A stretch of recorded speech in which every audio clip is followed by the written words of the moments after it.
Greatest sport ever. The greatest sport ever. Because it is a boring Thursday in May. And Ari Wasserman, we just got a press conference for the ages from Jimbo Fisher following a Q&A for the ages with Nick Saban last night. Yeah, you thought we were going to talk about kickoff times today. I thought we were going to talk about initial counters and divisions. No, we get red meat. We get the greatest college football press conference of all time. Perhaps I am being slightly, I don't know. No, I had the same thought, Andy. I can't think of a press conference at any sport that comes to the top of my head where the one coach overtly criticized and said the things about their counterpart the way that Jimbo Fisher said today. I can't either. So I'm thinking Les Miles' damn strong football team, like that was up there because that was like the day of the SEC championship game. But I don't know. There have been some great outbursts. Yes. But outbursts don't equate to like seething anger. Because I think you could see Jimbo Fisher was stewing all night. You could hear it. Yeah. He was furious. All right, we'll let Jimbo Fisher take the mic for the moment. We've got Nick Saban too, but let's start with Jimbo Fisher from a few minutes ago, addressing what Nick Saban said on Wednesday night, which was Nick Saban's talking at an event in Birmingham, and he says A&M bought their entire recruiting class, but Alabama did not. No, we didn't buy a single player. Jimbo Fisher responded on Thursday. Coach, like to respond to some comments made last night in Alabama?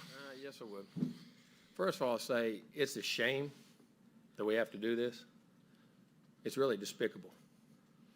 It's despicable that somebody can say things about somebody and an organization. More importantly, 17-year-old kids. You're taking shots at 17-year-old kids and their families. And they broke state laws. They're all money. We bought every player on this group. We never bought anybody. No rules were broken. Nothing was done wrong. It was all in the way we do things, the ethics in which we do things. And these families, it's despicable that a reputable head coach could come out and say this when he doesn't get his way or things don't go his way. That was pretty strong. But it got better, worse, whatever you want to call it. Here's more Jimbo. I promise you this. There are no violations. There are nothing wrong. It's the second time we've had to do this with grown men who don't get their way and want to pout, throw a fit, and act up. Just go ask all the people who work for him. You'll know exactly what he's about. I always said this. My dad always told me this. When people show you who they are, believe them. He's showing you who he is. Wow. Wait. I got another one. Hold on, Ari. One more. What's funny, in that talk, the left, Rob. When you walk on water, I guess, don't matter. Poor Alan Cannon trying to manage this press conference. It was off the rails from the moment it began. You know, when they give you 40 minutes time of the announcement between when they said they were going to have a press conference and then the press conference happened, you know that things are about to get real fiery. And you call that press conference, you know, if you're a person in the information department knowing what you're calling. You know, like I don't think that was. I mean, everybody knew that he was going to be fiery. I don't know if people thought he was going to be that fiery. Ari, he slept on this. I know. Like, imagine what it was last night when he heard what Nick Saban said. Yeah. Imagine that. Like, the volcano of profanity that probably came out of Jimbo Fisher's mouth. By the way, here's what Nick Saban said. So thanks to Wesley Seiner at AL.com for posting this video. Nick Saban at the World Games in Birmingham. This is the part of a 7-minute answer on NIL that obviously set Jimbo Fisher off, and you would understand why. But I know the consequence is going to be difficult for the people who are spending tons of money to get players. And you've read about them. You know who they are. I mean, we were second in recruiting last year. A&M was first. A&M bought every player on their team. made a deal for name, image, and likeness. All right, we didn't buy one player.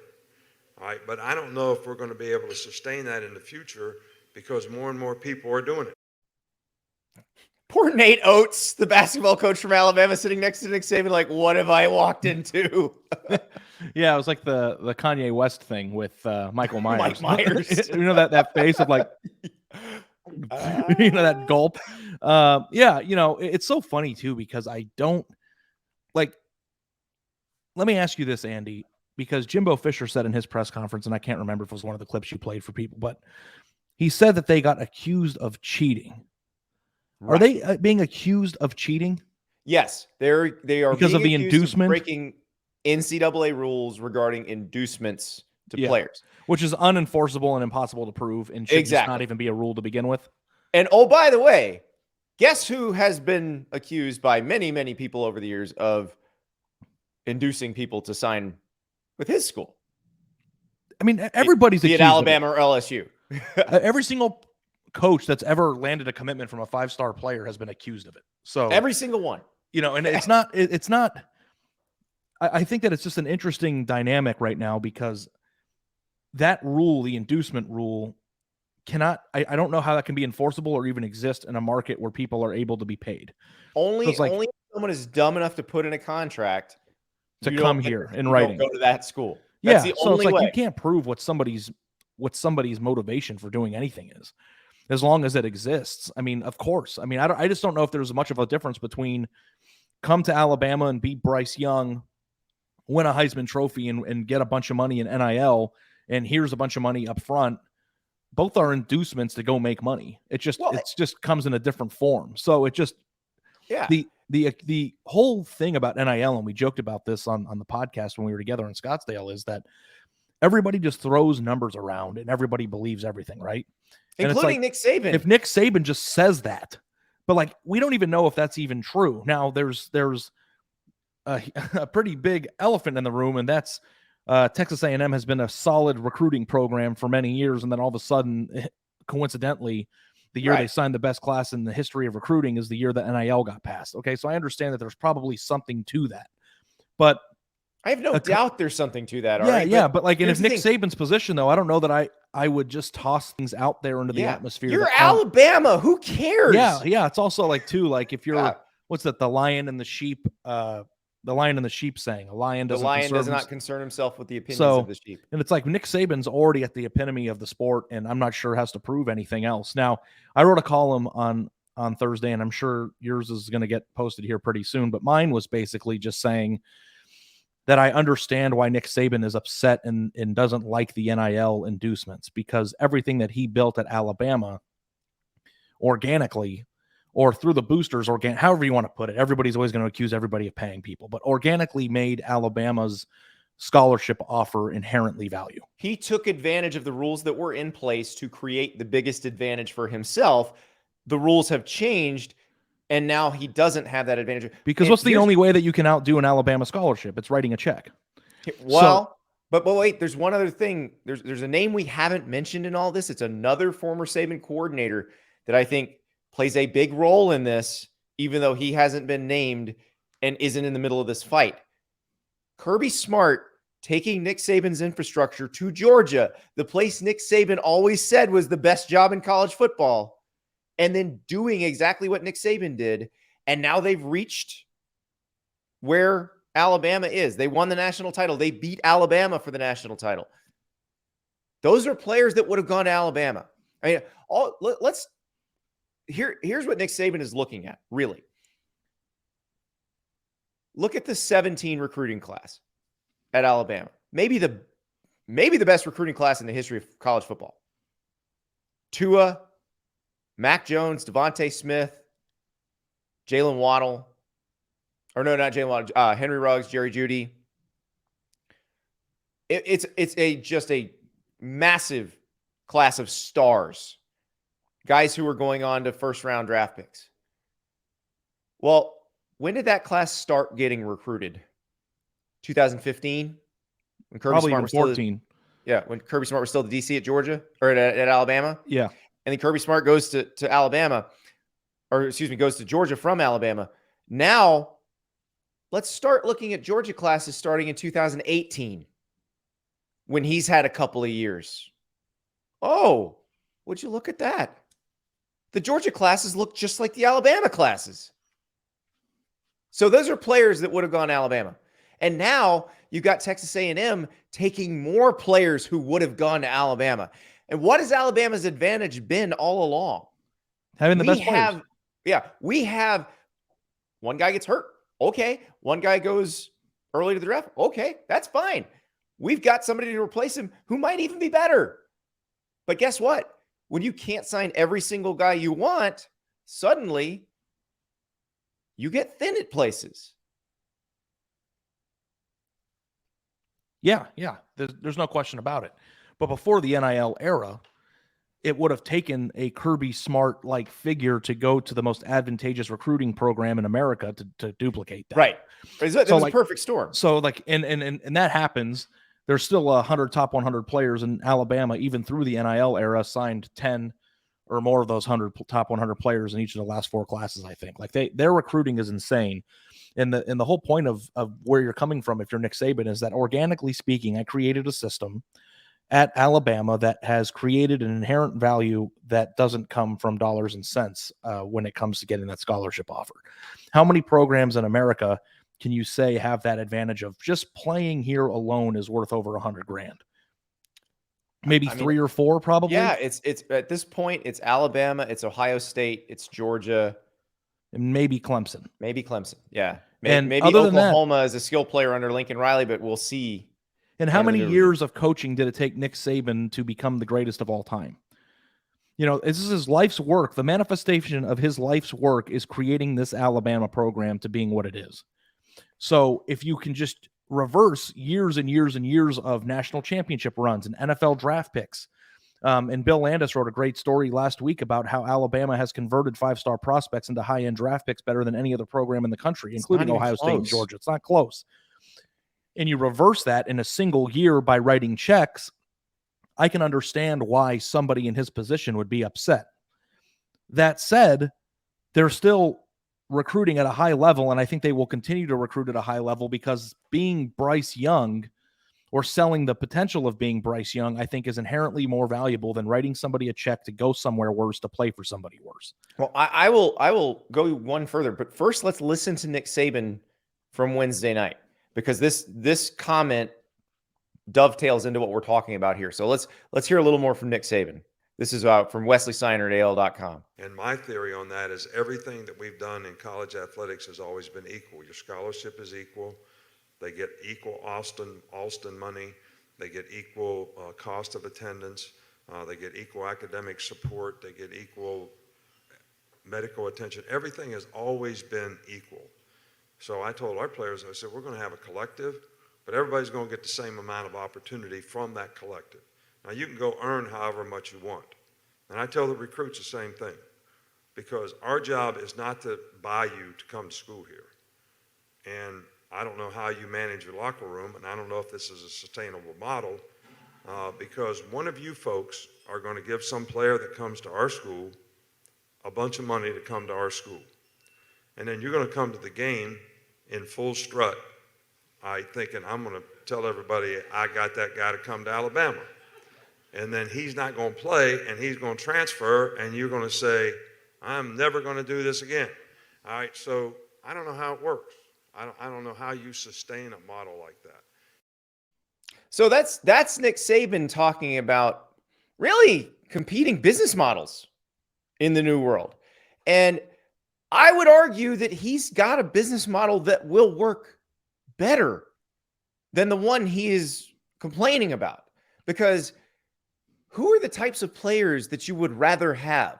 The ones who will just take the biggest bag they can get, or the ones who see the bigger picture and realize there might be more money at the end of the rainbow if they go to a place like Alabama, even if the upfront is not as much. And let's not be naive here. There is upfront. Ajayi Hall, who just was suspended at Alabama and left for Texas, he had a crystal deal. Go look at his Instagram. I don't know if he had to eat all that stuff, but like he had deals. Like they all. There's a reason Nick Saban. I hope he had to eat that stuff. Well, there was a night on Bourbon Street, that Canal Street, Bourbon Street, Crystal.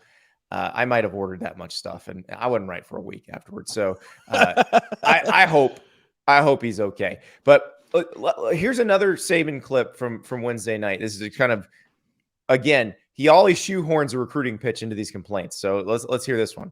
And our players last year created $3 million worth of opportunity for themselves by doing it the right way. And I have no problem with that. And nobody had a problem on our team with that because the guys that got the money earned it.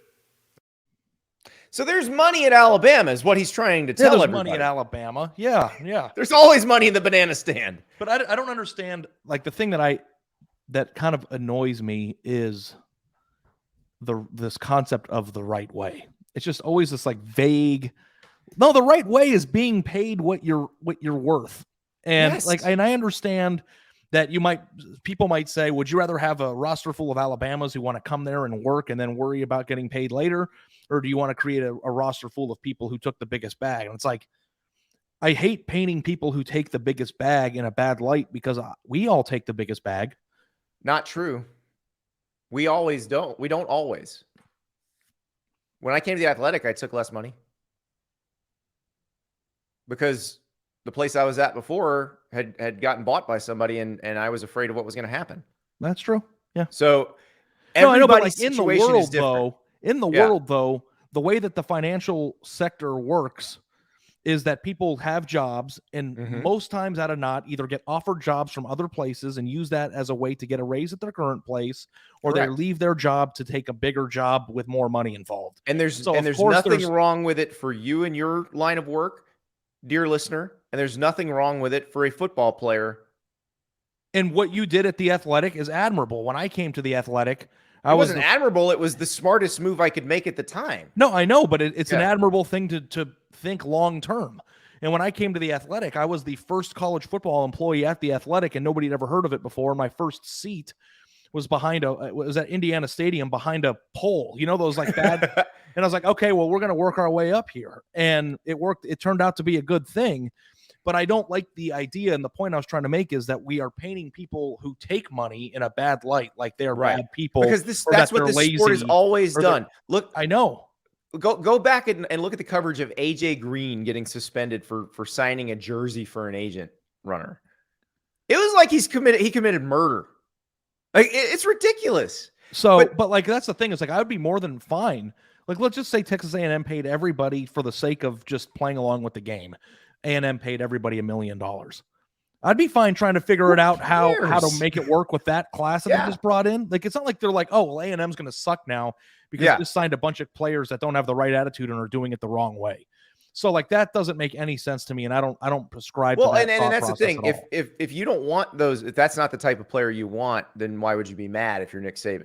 Like obviously there's some people he wanted that he didn't get, because otherwise the only way to neutralize what what he created is to pay somebody more money than they think is worth of the value of the scholarship to Alabama, which in my opinion should be anywhere between $500,000 and $1 million, because that's how much money, the end of the rainbow has for you at Alabama. If you go there and actually do things kind of like a median Alabama signee in this era. Yes. So your kid turns out to be a 5-star quarterback, and Alabama and Saban want him this year.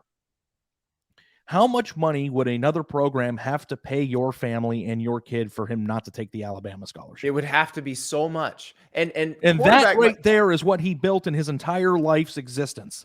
And but that is what what's he worried about? Because it's not always going to be the answer. Like people aren't always going to think about it and view it that way. Going to play for Alabama is an investment. Smart people invest. Not everybody invests. It's like that game we played in Scottsdale. Remember that game when we had a few beers at the hotel and I asked everybody, if I gave you $100,000 in cash right now, you could take it tax-free, go spend it however you want to spend it. Or I took a coin flip and said, if it lands on heads, I'll give you $1 million. But if it lands on tails, you get nothing. Most people at the summit that was arguing with me said they would take the money. Yeah, the 100,000. Yeah, which I was like, no, flip that coin, baby. Flip the coin. I like my chances 100 here. times out of 100 times you flip the coin, but that's not the way that people think. People want bird in the hand, but the smart people who understand what the opportunity is long term to play at Alabama see the vision. And it's not like long-term is that big of a deal. Once you get to Alabama, you can go do your Crystal ads. You're still going to get some money. Like, it's not like you just don't get paid $1 until you're 23 years Bryce old. Young's getting a lot of money. I think Bryce Young was at the hotel that I got married at the day I was married in Laguna Beach. He seemed to be doing okay. Yeah. You know, and like we had a group rate for the wedding, but it was a very expensive hotel to be staying in. It was probably $1,000 a night that night. And he was walking to his room with his NIL money strapped over to the back of his backpack. So like it's working out for you at Alabama. So like the thing I don't understand more than anything, Andy, about this whole situation is if I were Nick Saban, I would be frustrated by my infrastructure that I created organically being jeopardized by money.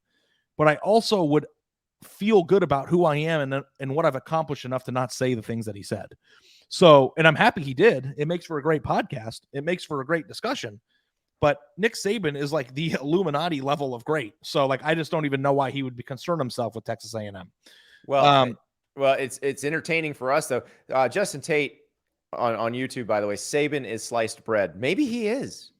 Maybe it was Nick Saban who posted as sliced bread on that Oklahoma message board and said that was the initial person who threw out the $30 million figure for the Texas A&M recruiting class, which makes no sense whatsoever, but threw it out. Bro Bible aggregated it. A vice president at Notre Dame believed it. It was incredible. I thought that was going to be the most magical time of all this. Yeah. Well, at least Joey Freshwater is still kind of part of this too, a little bit. Ari, I'm sitting here refreshing Deion Sanders' Twitter page. Deion Sanders caught a stray last night too. Did you see what Travis Hunter tweeted? Yeah, oh yeah. Yeah. So Travis Hunter is the cornerback who went to Jackson State that Nick Saban talked about. Here's Nick Saban talking about this, by the way. I've never read this newspaper that Nick Saban is talking about. I don't believe he's read this in the newspaper either because I don't think it's been in any newspaper. But this is from AL.com again. We have a rule right now that says you cannot use name, image, and likeness to entice a player to come to your school. Hell, read about it in the paper. I mean, Jackson State paid a guy $1 million last year that was a really good Division I player to come to school. It was in the paper, and they bragged about it. Nobody did anything about it. I mean, these guys at Miami that are going to play basketball there for $400,000, it's in the newspaper. The guy tells you how he's doing it. So, but the NCAA can't enforce their rules because it's not against the law. And that's an issue. That's a problem. And unless we get something that protects them from litigation, I don't know what we're going to do about it. So just straight up accusing Deion. Now, everybody did that when Travis Hunter decided to flip from Florida State to Jackson State. But here's the thing. Travis Hunter was going to get money at Florida State too. Yeah. Like, why does it bother you so much more that it's this school? Yeah. It is an interesting paradox because I feel like Nick Saban was saying things that were untrue as if he read it on Twitter and thought that they were, which is exactly what 100%, because that was never reported. Yes, lots of people on Twitter said, "Oh, they must be paying Travis Hunter." Well, Travis Hunter tweeted something today. That was fun. Read it.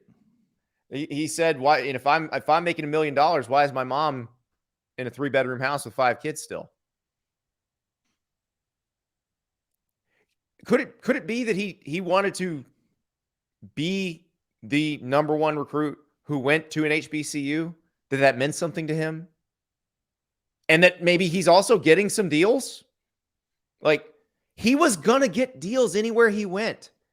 That's the part that's interesting to me is, and this is consistent throughout the history of big-time college football. There are the schools that are supposed to get these players, and then there are the ones that are not. And if a school that is not supposed to get these players gets them, they must be cheating. Well, here's the deal. The way the rules are written now and the judicial issues before the NCAA, where they just took a 9-0 beat down in the Supreme Court, and the state laws for NIL being what they are, there are no rules. The NCAA can say all at once that you can't induce somebody with NIL money. They can't enforce it. So there are no rules. Money is available to everyone at every school. The schools don't even have to be particularly creative about it. So this whole thing of, oh, this guy went to Ole Miss, or this guy went to Arkansas, or this guy went to Tennessee, so they must be cheating because he didn't go to Alabama. Like, that's over. The word cheating should just be done. I'm done with the word cheating. It's right. You are paying someone money for being good at football. There's nothing morally wrong with that. And guess what? What have we been complaining about with this sport for the last 20 years? The same 4 schools win the national title. Nobody but these 4 schools can compete for the national title. Well, now all of a sudden players are going to places like Jackson State. And we're complaining about that too?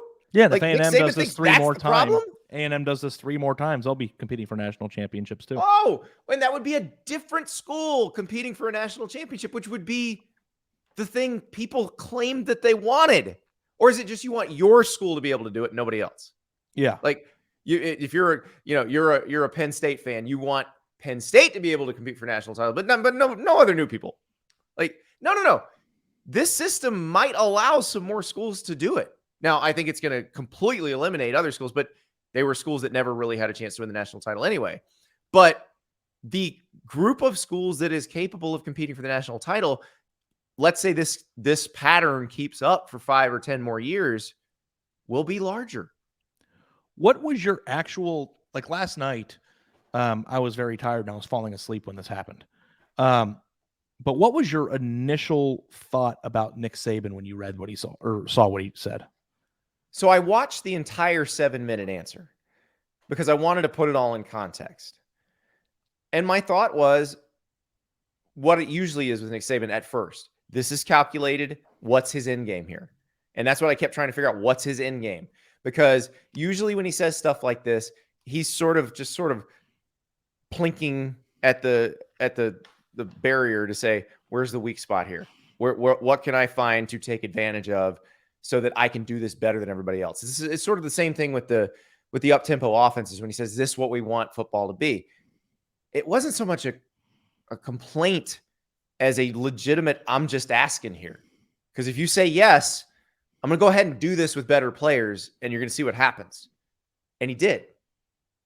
And it worked. three national titles since that happened, since that change was made for him. And so he's been the most adaptable head coach in America. And that has been his greatest superpower. So my thought initially was, what is his end game here? He's got to be trying to figure something out so that he can do this better than anybody else. But the more I thought about it, and especially after Jimbo Fisher went scorched earth on Thursday, I think you're right. I think you have it right now. He has built this colossus where he had the biggest advantage. You know, he talked about, well, we want everything to be equal in college football. No, your entire state of being was built on Alabama being better at all of this other stuff than everybody else. Yes, you only got a scholarship just like everybody else, but Alabama will train you better for the NFL. Alabama will spend more on a nutritionist. Alabama will spend more on food. Alabama will hire better medical personnel. Alabama will hire better strength personnel. Alabama will have more people coaching you. Like all of those things. He created a system where he could tell recruits Alabama is better this way and this way and this way. And that's worth more than an NIL deal to me. It still is. And that's the thing. What is it like? If neither of us is a lawyer, but the whole point of the Sherman Antitrust Act is to keep competitors from colluding to price fix. That's the whole point. So in this case, you had competitors colluding to price fix a labor market. So what you want is for them to compete in different ways and try to find the most efficient way to do the thing they're trying to do. So what's interesting to me is now you have competing philosophies because Nick Saban, and maybe this was what he was trying to feel out. Do you think I should just go in and buy these guys, or should I keep doing it the way I'm doing it? Yeah. I think there's a happy medium there. I don't think that it has, like, Alabama's ever going to be in a position where it needs to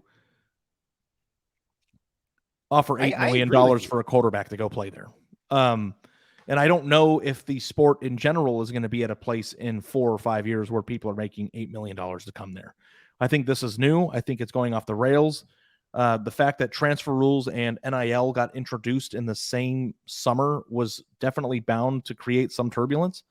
But I do think that one rule piece of this is even more interesting. Because it makes it different about how much money you want to invest if somebody can leave. It changes it exponentially. And creates a new avenue, a new world of tampering. There's always tampering before, but tampering's different now because sometimes the tampering doesn't necessarily come from another school. It comes from the kid's agent telling him, "Hey, I can get you this here and this here and this here," and the kid believing that, going into the portal and then finding out, "Oh crap, I can't get this anywhere." Now I'm out at the old place. Andy, if there was what would be a fun name for an athletic competitor? Athletic supporter. Athleticsupporter.com. Yes. That's a terrible name. How about the armchair quarterback? I like it. Okay. And it's a huge conglomerate of national and local writers for every sport everywhere. And there was a college football columnist named Smandy Smaples. Okay. And Smandy Smaples does everything that you do and equally as good or a little bit worse because you're amazing. And you found out that Smandy Smaples makes 3 times as much money as you. Yep. What would you do? I would try to get the same amount of money. If all things are equal, then I want the same amount of money. So the armchairquarterback.com isn't tampering. No. You're just a human being with a brain who hears what he's worth and wants to rectify that he's being underpaid. Again, this is all fine. The decades spent villainizing people in college football for giving players money or for players taking money, people are going to have to rewire their brains to understand that just isn't bad. Like I've been trying to tell you guys for years, there's nothing morally wrong with giving someone money for being good at football or singing or golf or acting. It doesn't matter. It's all the same.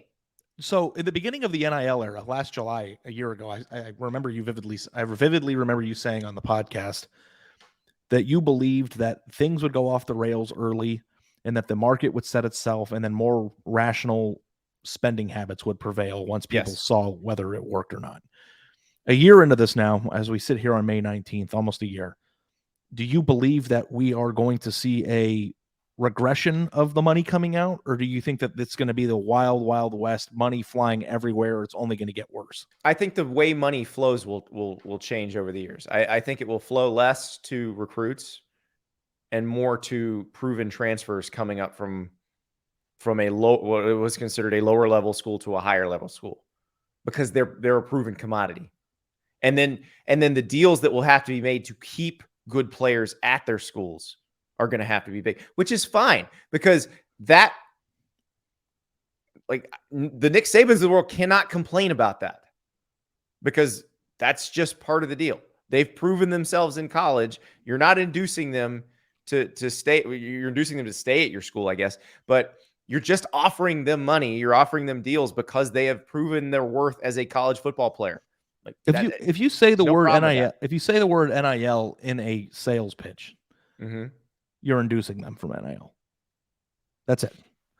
In my opinion. Is that the case? So if you want to come to Alabama and you can be Bryce Young one day, look how much money Bryce Young is making. That's not an inducement. To me, it is. That is information. I understand. That you feel like that if that person decides that they want to be like Bryce Young and make as much money as them, they are choosing Alabama because of their financial potential there. So, and that's what I'm making a point that the inducement rule is stupid. Swarm Nick Saban now? No, but I'm just saying, like, there's not much difference between here's a duffel bag with 80 grand in it and here's how much Bryce Young makes. One's bird of the hand and one's potential, but it's both an inducement to come play for financial reasons. Right. And that's the thing. What these two are complaining about, the Nick Saban and the Jimbo Fisher, it's purely semantics. You're both using money to induce players to come to your school. Also, the thing I don't understand is, like, Jimbo Fisher gets out there. This is the second time he's done this, or even the third time, saying we didn't pay a single player and, like, was denying it. Why are you denying it? Who gives a crap? Exactly. Like, why? Like, I'd be like, yeah, we did it better than you. What are you going to do about it, big guy? We got more money than you. That was my initial reaction, and I asked some people, and part of it was because I said when the $30 million thing came out, why not just go, we had $30 million bucks. Call next us. Year's Our gonna DMs be are $60 open. million. Our DMs are open. Yeah, but I talked to some people there, and the explanation made sense. The inducement. There isn't 30 million. And if people come in expecting there to be 30 million and there's not, they're going to get kind of pissed off. And I wonder if the legend makes you more attractive than it being out there too. True. I think I don't know if there's like a certain like thought process. It's just like the thing that is the most frustrating thing to me about NIL is there is no on paper fact about who got paid what or who was promised what.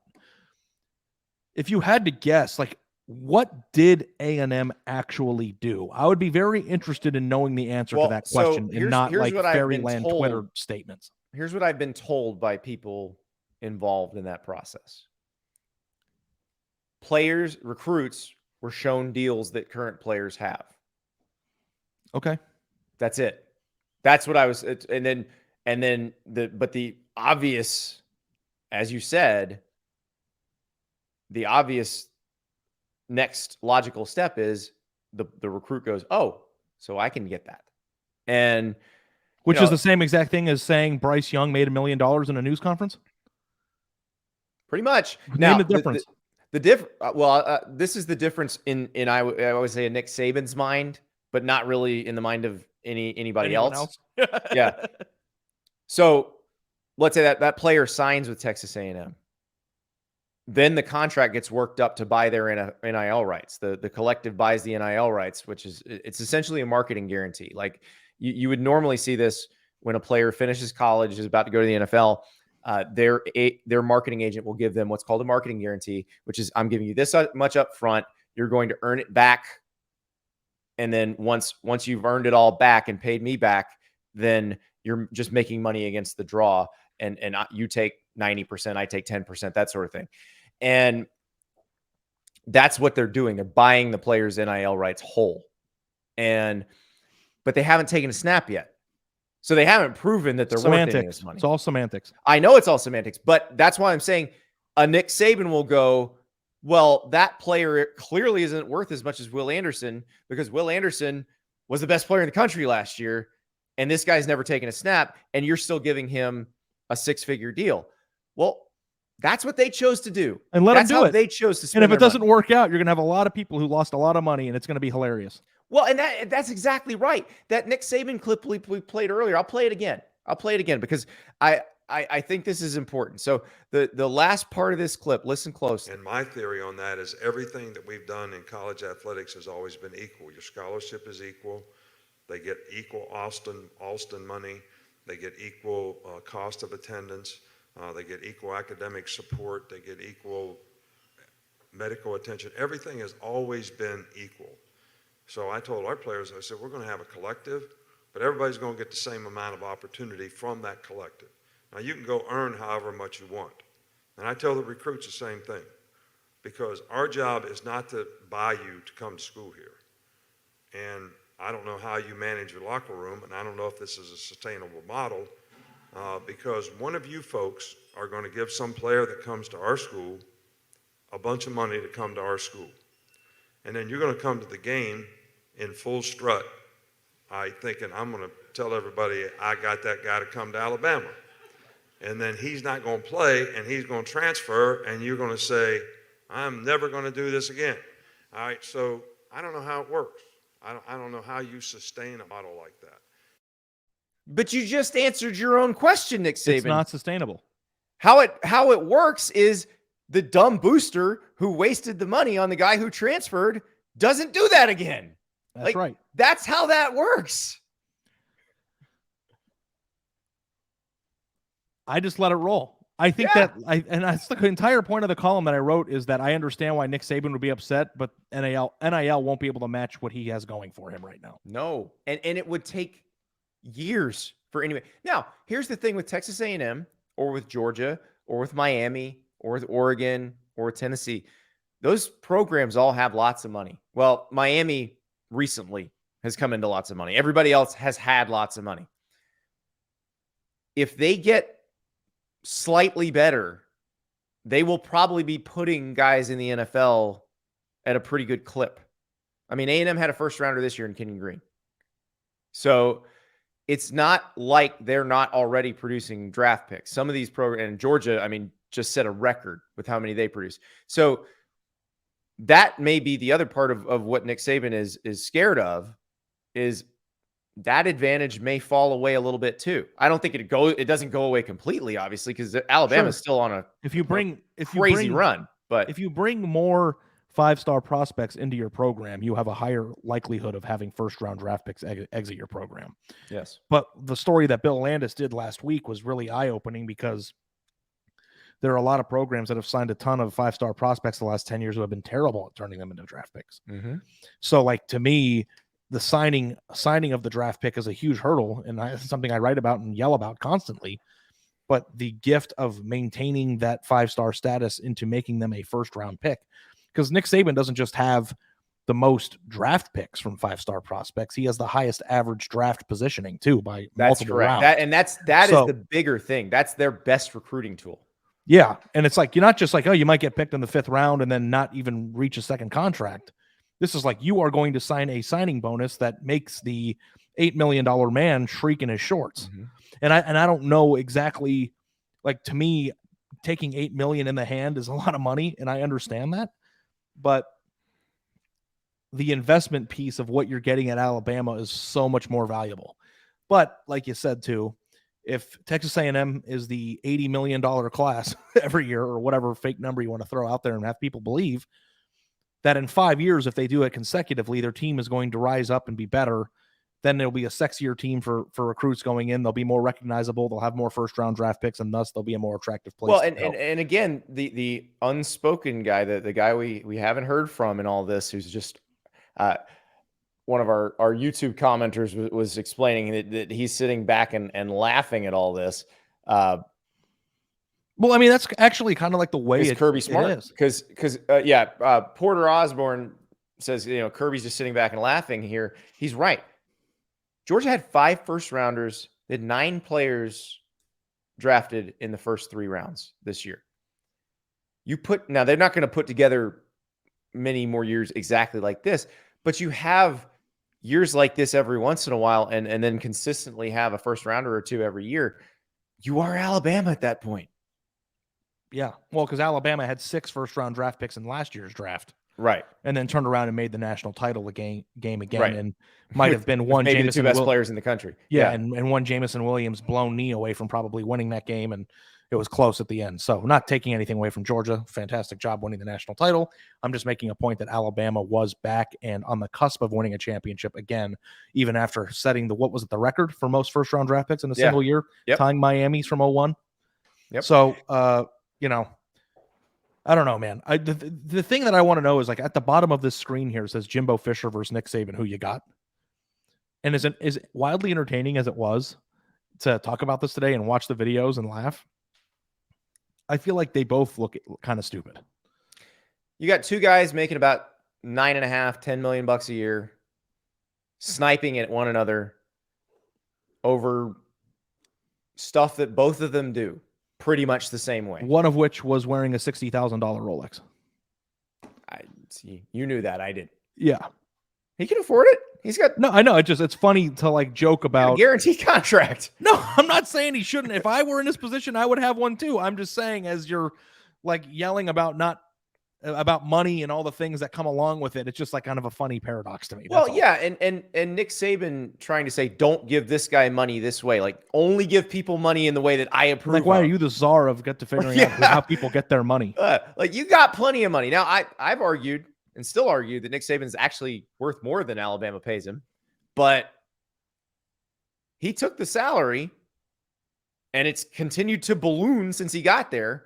So again, he shouldn't really get to dictate how other people decide to take their money and when they decide to take it.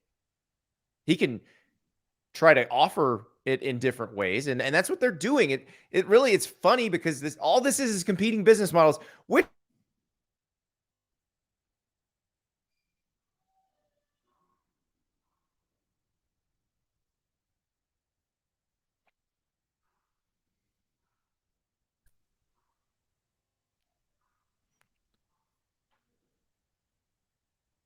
think we lost Andy there.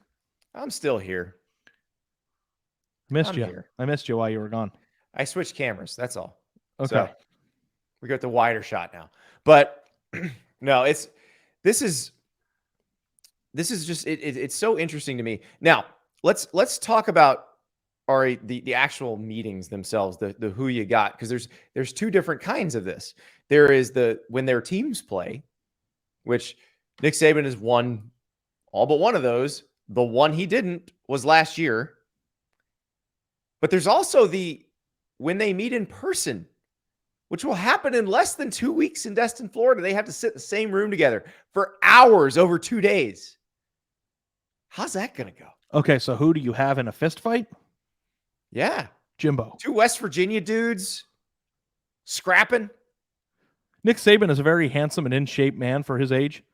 Mm-hmm. Jimbo is like a Rottweiler ready to take a swing today. I think He's so pissed. During his press conference, he was like, his fists were balled up and you could feel it clenching almost. You could hear him breathing. Like he was seething with rage.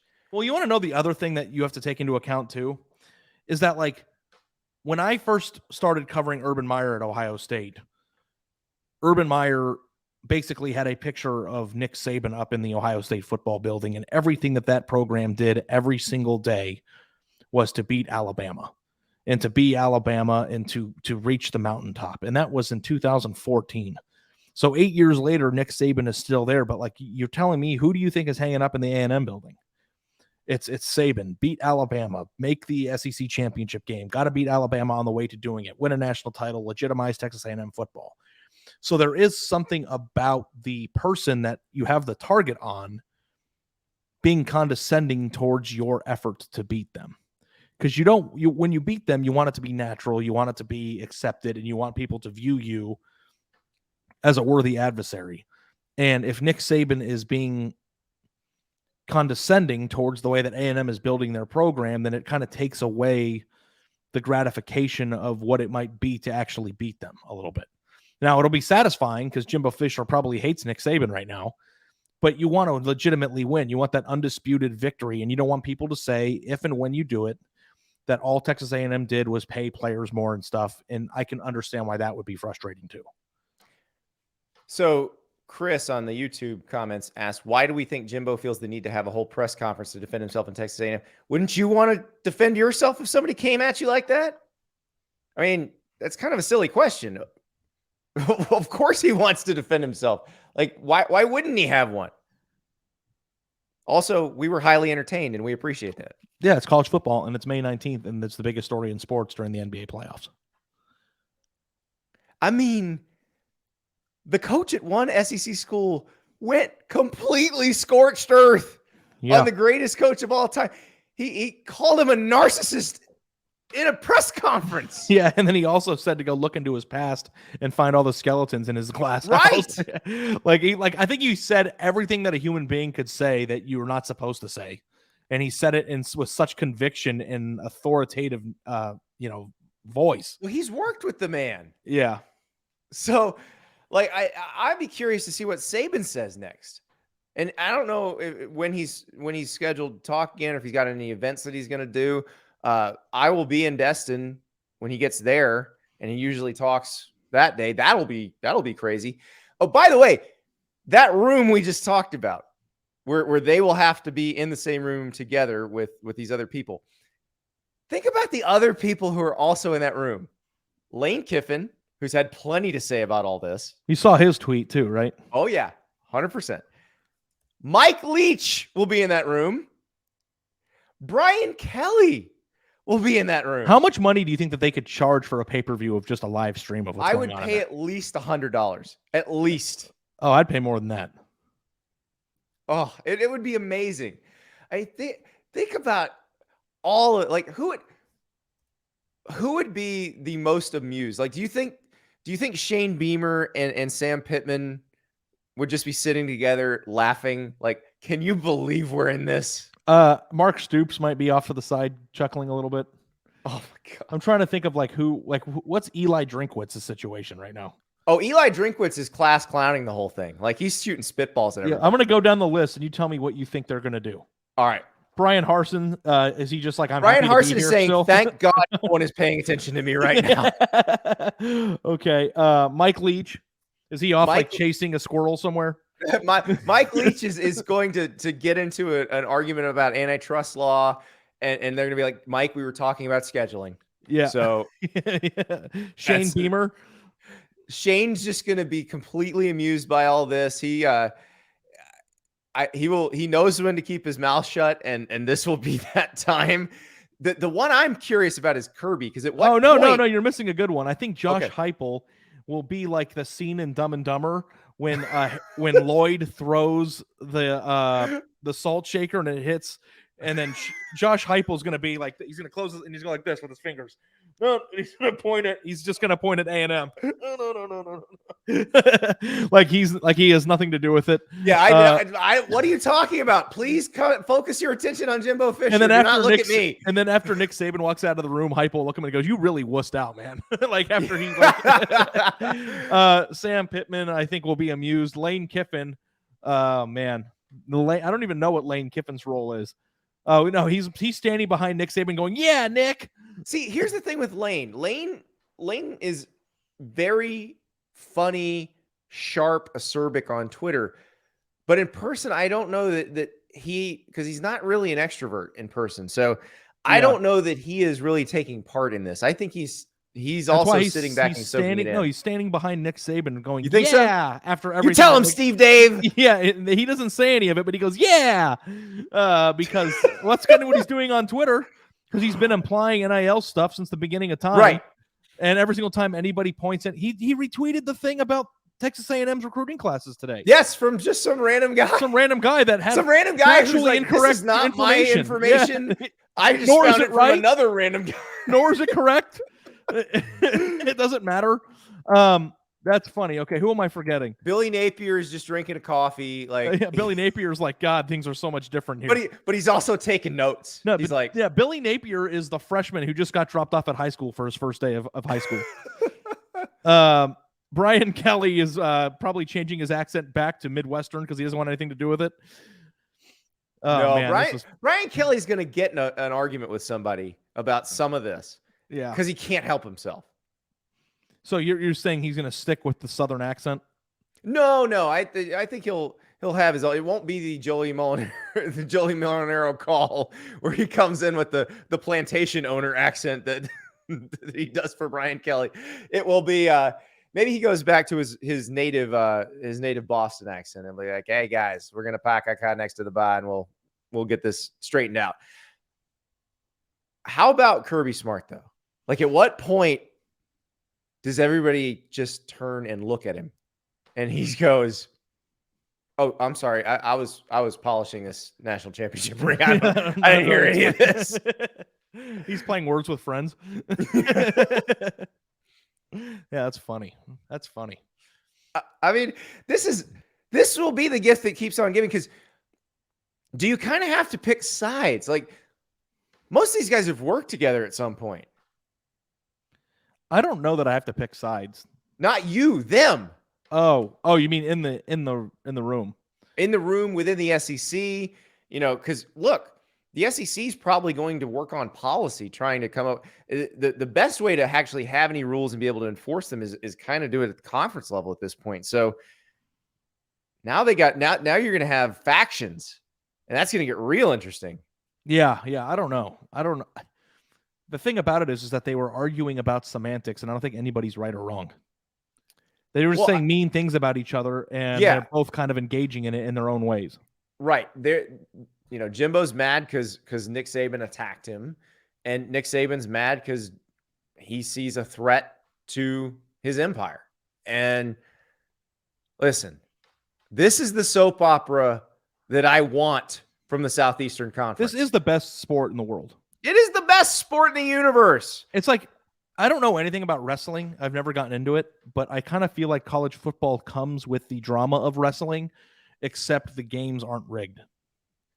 Name me a better press conference. Is it Jim Mora playoffs? That was good. That was off the cuff. My favorite press conference. Sorta.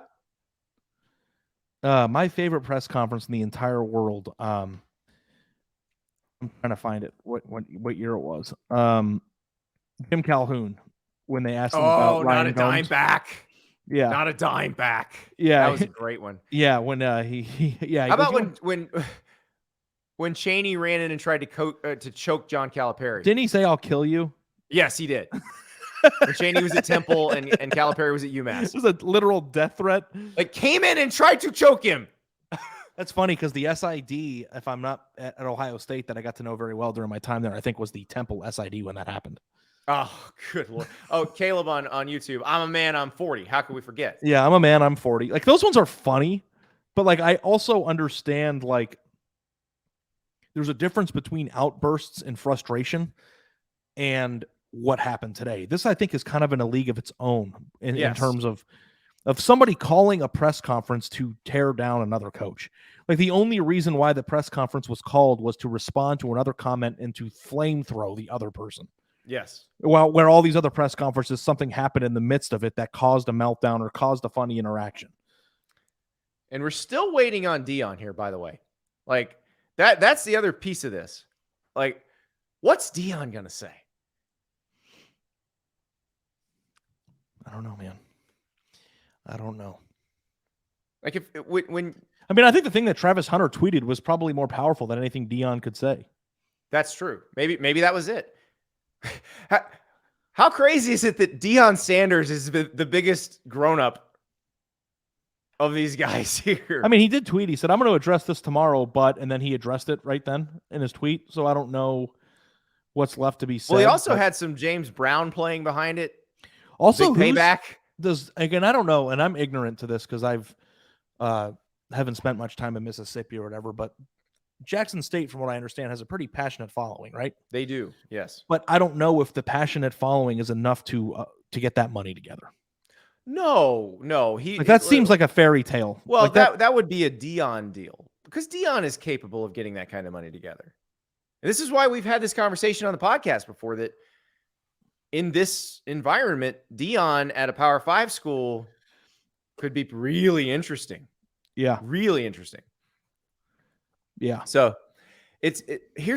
but we talked about the meetings in Destin. What happens at the next Aflac commercial shoot? That's funny. I saw the pictures of them together. I mean, the Ducks going to be like, quack word. I had to. I'm sorry. There was no other choice. Yeah. What is the Ducks supposed to do when these two won't even talk to each other? Well, Aflac is about insuring you for injuries related to work, right? Like that's one of the policies they're always selling. Supplemental insurance. So supplemental insurance. If you get hurt and you can't work, it's to help you. And it doesn't hurt to miss work. Defray your costs. Yeah, exactly. So these are occupational hazards. Wow. What I think we should do is circle. remove Dion from the commercial. Okay. Insert Jimbo. And just let him fight? Let him fight. And whoever gets beaten up gets Uses an Aflac policy. And it doesn't hurt to miss work. Genius. Ladies and gentlemen, this has been the Andy Staples Show, brought to you by Aflac, which has not paid us a penny for this ad. Aflac will be invoicing you at some time soon. Ari, this has been a pleasure. We might be back when Dion says something, I'll be honest. Yeah, I don't know. I'm not leaving the house today, it looks like. So, greatest sport ever. We'll talk to you soon.